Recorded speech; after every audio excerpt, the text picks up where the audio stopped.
ਉਹ ਯਾਰ ਆਪਣੀ ਸਿਹਤ ਵੇਖ, ਕੁਝ ਖਾਦਾ ਪੀਤਾ ਕਰ। ਇੱਕ ਬੰਦੇ ਦਾ 35,000 ਖਾ ਗਿਆ, ਹੋਰ ਕੀ ਖਾਵਾਂ? ਉਹ ਵੀਰੇ ਤੇਰਾ ਤਾਂ ਇਹ ਰਿਸ਼ਤਾ ਵੇਖਣ ਵਾਲੇ ਆ ਰਹੇ ਸਨ। ਉਹਨਾਂ ਫੋਨ ਕੀਤਾ, ਤੁਹਾਡਾ ਐਡਰੈਸ ਕਿੱਥੇ? ਮੇਰੀ ਅੰਮਾ ਕਹਿੰਦੀ ਰੁਕੋ, ਤੁਹਾਨੂੰ ਮੁੰਡਾ ਚੌਂਕ ਚੋਂ ਰਿਸੀਵ ਕਰਦਾ ਹੈ। ਉਹ ਮੈਨੂੰ ਵੇਖ ਕੇ ਉੱਥੋਂ ਹੀ ਮੁੜ ਗਏ। ਉਹ ਵੀਰੇ ਇਹ ਕੀ ਕਰ ਰਹੇ ਆ? ਯਾਰ ਰਾਤੀ ਪੰਜਾਂ ਦਾ ਸਾਲਣ ਖਾਦਾ ਤੇ ਰੂੜੀ ਫੋਲਣ ਨੂੰ ਦਿਲ ਕਰ ਰਿਹਾ। ਉਹ ਬਾਵਾ ਗੰਦੇ ਨਾਲੇ ਤੇ ਫਾਇਰਿੰਗ ਕਿਉਂ ਕਰ ਰਹੇ ਆ? ਮੈਂ ਦੀ ਬਹੁ ਮਾਰ ਰਿਹਾ। ਇਹ ਕੀ ਬਣਿਆ ਬਾਬਾ ਜੀ? ਬਾਵਾ ਜਨਾਜ਼ੇ ਤੋਂ ਕੁੱਟ ਪਈ। ਕਿਉਂ? ਉਹ ਮੈਂ ਕਿਹਾ ਮੈਂ ਇਕੱਲੇ ਨੇ ਚੁੱਕਣਾ। ਯਾਰ ਪਾਕਿਸਤਾਨ ਦੀ ਕਰੰਸੀ ਉੱਥੇ ਕਦੋਂ ਜਾਂਦੀ? ਮੇਰੇ ਜਦੋਂ ਟਾਸਕ ਕਰੀਦਾ। ਓਏ ਮੈਂ ਸੁਣਿਆ ਤੂੰ ਰਾਤੀ ਖਾਨ ਸਾਹਿਬ ਦੇ ਘਰ ਚੋਰੀ ਕਰਨ ਗਿਆ। ਚੋਰੀ ਤੇ ਕਰਨ ਗਿਆ, ਪਰ ਅੱਗੋਂ ਮੈਨੂੰ ਕੋਈ ਸ਼ੈ ਨਹੀਂ ਲੱਭੀ ਤੇ ਮੈਂ ਉਸੇ ਨਾਲ ਉਹਦੇ ਰਜਿਸਟਰ ਤੋਂ ਸਾਰੇ ਫੰਕਸ਼ਨ ਕੱਟ ਆਇਆ।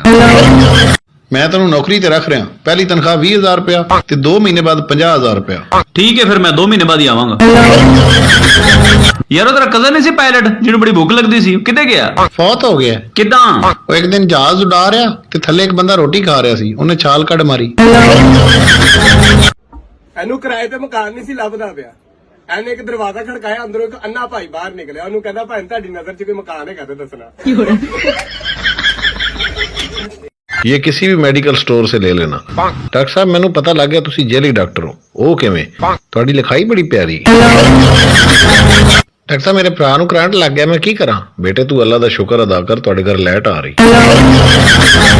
ਕਸ਼ਤੀ ਦਾ ਝੂਟਾ ਖਤਮ ਹੋ ਗਿਆ। ਅੱਛਾ ਜੀ। ਕਿਰਾਇਆ ਤਾਂ ਦੇ ਮਾਮਾ। ਸਟੂਡੈਂਟ ਮੁਬਾਰਕ ਹੋਵੇ ਯਾਰ, ਤੁਸੀਂ 3 ਮੰਜ਼ਲਾ ਮਕਾਨ ਪਾ ਲਿਆ। ਕਾਦੀ ਮੁਬਾਰਕ ਯਾਰ, ਮੈਨੂੰ ਤੇ ਬਾਅਦ ਚ ਪਤਾ ਲੱਗਿਆ ਮੇਰਾ ਪਲਾਟ ਹੀ ਹੋਏ। ਉਸਤਾਦ ਮੈਂ ਚਾਹਨਾ ਦੁਨੀਆ ਮੇਰੇ ਸਾਹਮਣੇ ਕਟੋਰੀ ਫੜ ਕੇ ਖਲੋ ਜੇ। ਬਾਬਾ ਜੀ ਗੋਲਗੱਪੇ ਲਾ ਲਓ ਫਿਰ। ਡਾਕਟਰ ਸਾਹਿਬ ਮੈਨੂੰ ਬਹੁਤ ਡਾਢ ਇਮੋਸ਼ਨ ਲੱਗਿਆ। ਓਏ ਉੱਠ ਮਾਮਾ, ਇੱਥੇ ਹੀ ਨਾ ਕਰ ਦੇਈਂ। ਓਏ ਖਬਰ ਸੁਣੀ ਹੋ ਇਸ ਹਫਤੇ ਤਾਜਰਾਂ ਦਾ 240 ਅਰਬ ਰੁਪਇਆ ਡੁੱਬ ਗਈ। ਵੀਰੇ ਉਹ ਨਹਿਰ ਚ ਲੈਣ ਕੀ ਗਏ? ਵੀਰੇ ਤੂੰ ਮੈਨੂੰ ਆਪਣੀ ਬਰਾਤ ਤੇ ਲੈ ਕੇ ਜਾਣਾ। ਵੀਰੇ ਉਹਨਾਂ ਬੰਦੇ ਘੱਟ ਮੰਗੇ, ਪਤਾ ਨਹੀਂ ਮੈਂ ਵੀ ਜਾਣਾ ਕਿ ਨਹੀਂ ਜਾਣਾ। ਓਏ ਤੂੰ ਮੇਰੇ ਨਾਲ ਆਖੜਿਆ ਨਾ, ਮੈਂ ਦੰਦ ਕੱਢ ਦਿਆਂਗਾ। ਕੱਢ ਦੰਦ। ਠਕ ਠਕ ਠਕ। ਅਸੀਂ ਮਰਦਮਸ਼ੁਮਾਰੀ ਦੀ ਤਰਫੋਂ ਆਇਆ। ਤੁਹਾਡੇ ਘਰ ਕਿੰਨੇ ਬੰਦੇ ਨੇ? ਬੰਦਾ ਸਿਰਫ ਮੈਂ ਹੀ ਆ, ਬਾਕੀ ਸਾਰੀਆਂ ਚਵਲਾਂ ਨੇ। ਸ਼ਨਾਖਤੀ ਕਾਰਡ ਬਣਵਾਣਾ। ਕਾਰਡ ਤੇਰਾ ਬਣ ਜਾਏਗਾ। ਤੇਰੀ ਸ਼ਨਾਖਤੀ ਅਲਾਮਤ ਕੀ ਹੈ? ਮੇਰੇ ਗੁਰਦੇ 'ਚ ਪੱਥਰੀ ਆ।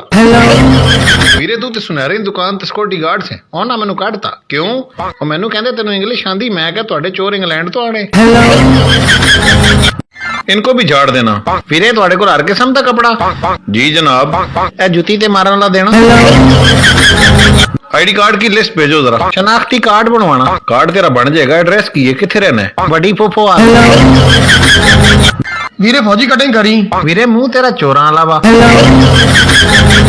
ਵੇ ਜਿਹੜਾ ਆ ਰਿਹਾ ਨਾ ਬੜਾ ਵੱਡਾ ਛੱਡੂ ਹੀ ਚੁੱਪ ਰਹੀ। अच्छा ਮੇਰੇ ਕੋਲ ਇੱਕ 500 ਫੁੱਟ ਲੰਮਾ ਸੱਪ ਹੈ। मेरे को एक बांदर है, 100 फुट लम्मी पूछ ले। 50 फुट ते लाजमी होनी। 20 फुट ते होनी ही होनी। यार मैं तेरे चक्करें च अपना बांदर लुंडा कर ਲਾਂ। ਨਸਰੀਨ ਦੇ ਇੰਨੇ ਫੋਨ ਆਏ, ਪਤਾ ਨਹੀਂ ਕੀ ਕਹਿੰਦੀ। ਵੇ ਟੁੱਟ ਪੈਣੇ ਆ। ਤੈਨੂੰ ਮੈਂ ਇੰਨੀਆਂ ਕਾਲਾਂ ਕੀਤੀਆਂ, ਤੂੰ ਚੁੱਕਿਆ ਕਿਉਂ ਨਹੀਂ? ਤੇ ਜਿਹੜੇ ਮੈਂ 30 ਰੁਪਏ ਭਰਾ ਕੇ ਮੋਬੀ ਟਿਊਨ ਲਵਾਈਏ ਉਹ ਕੌਣ ਸੁਣੂ? ਤੀਰਾ 35 ਕਰਨੀ। ਮਾਸਟਰ ਇੱਥੋਂ ਜ਼ਰਾ ਖੁੱਲਾ ਕਰਦੇ ਤੇ ਬਾਹਾਂ ਤੇ ਨਾ ਨੈਟ ਲਾ ਦੇ। ਕਿਹੜਾ ਨੈਟ? 3G ਕੇ 4G? ਭੈਣਾ ਐਤਕੀ ਤੇਰਾ ਰਿਸ਼ਤਾ ਹੋ ਜਾਣੀ। ਨਸਰੀਨ ਮਿਠਾਈ ਤੇ ਖਵਾ, ਤੇਰਾ ਰਿਸ਼ਤਾ ਵੇਖਣ ਆਏ ਨੇ। ਹਜੇ ਤਾਂ ਹਾਣ ਆਈ ਨਹੀਂ ਹੋਈ। ਤੂੰ ਹਾਂ ਨਾ ਨੂੰ ਪੁਰ ਕਰਾ, ਤੂੰ मिठाई खवा, शुक्र है तेनू को वेखण आया है। जी तो आप टिकटॉक पे इतना फेमस हैं, आप कौम को कोई मैसेज देना चाहेंगे? ਮੇਰਾ ਮੈਸੇਜ ਪੈਕੇਜ ਮੁੱਕਿਆ ਹੈ। तो यार तू ते नाई नहीं से। और मैं वो काम ਛੱਡਤਾ ਹੀ। फिर ਬਾਅਦ ਚ ਮੈਂ ਮੁਲਕ ਦਾ ਸਦਰ ਲੱਗਿਆ, ਉਹਨਾਂ ਵੀ ਕੱਢਤਾ। क्यों? और मैं एक छुट्टी पा ली, यौम हजामत।